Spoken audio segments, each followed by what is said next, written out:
سلام و درود به گیمرهای عزیز. به یه ویدیو کاهش پینگ دیگه از کانال خودتون خوش اومدین. داخل این ویدیو براتون یه کانفیگ رایگان و نامحدود وایرگارد آماده کردم که یه جورایی همون DNS حساب میشه. با این وایرگارد میتونین راحت وارد هر بازی که انجام میدین بشین و پایین ترین پینگ ممکن از اون بازی بگیرین. این کانفیگ وایرگارد برای هر اپراتوری که ازش استفاده میکنین و هر دیوایسی که ازش استفاده میکنین جواب میده و پینگتون رو مثل 6 ماه پیش میکنه که هنوز اینترنت ها قطع نشده بود. ادامه ویدیو هم اگه بلد نیستین کانفیگ وایرگارد بزنین آموزشی رو قرار دادم و یه آموزش افزایش سرعت اینترنت هم قرار دادم که 100% انجام بدین، تاثیر خیلی زیادی داره. فایل این کانفیگ وایرگارد رو داخل کانال تلگرام براتون قرار دادم. لینک کانال تلگرام هم داخل دیسکریپشن زیر همین ویدیو گذاشته شده. و نکته مهم دیگه اینه که این فایل رمز داره. رمزش هم داخل گیم پلی به صورت واضح براتون نمایش دادم. گیم پلی هم خیلی کوتاهه.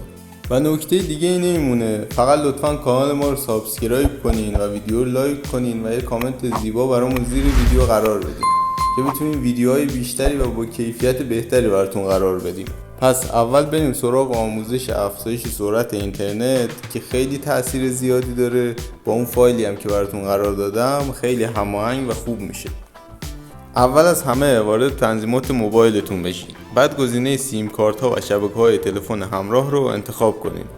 بعد سیم کارتی که ازش اینترنت استفاده میکنین رو انتخاب کنین. از من حالا رایتل بود. بعد گزینه نام های نقاط دسترسی رو روش بزنین. حالا اون پایین یه گزینه به علاوه میبینین، روی اون کلیک کنین. اول از همه اسم، هر اسمی خودتون دوست دارین بذارین. من حالا گذاشتم پابروز، فرق نمیکنه.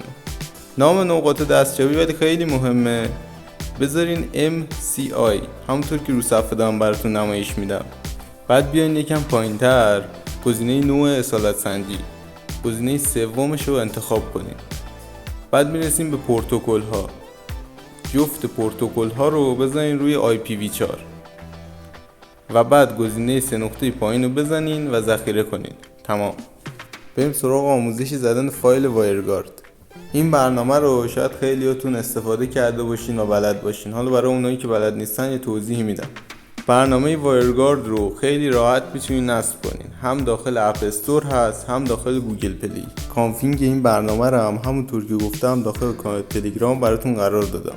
روی به علاوه بزنین، بعد گزینه اول رو بزنید، بعد بالا سرچ کنین اسم کانفیگی که توی تلگرام براتون قرار دادم و بعد بالا میاره. با یک کلیک راحت وارد برنامه میشه، با یک کلیک هم راحت وصل میشه و میتونین خیلی راحت وارد بازی بشین.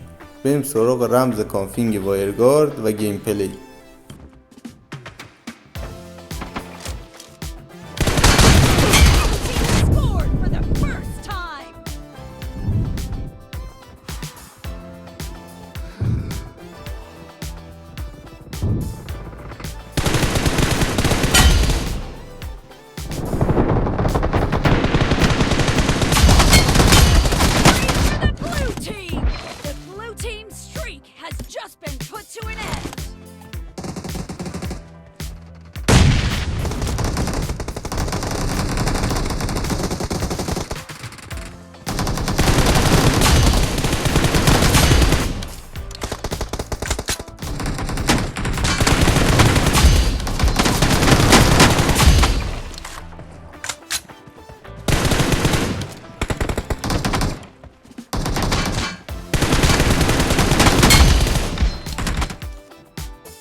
ممنون که تا آخر ویدیو تماشا کردین.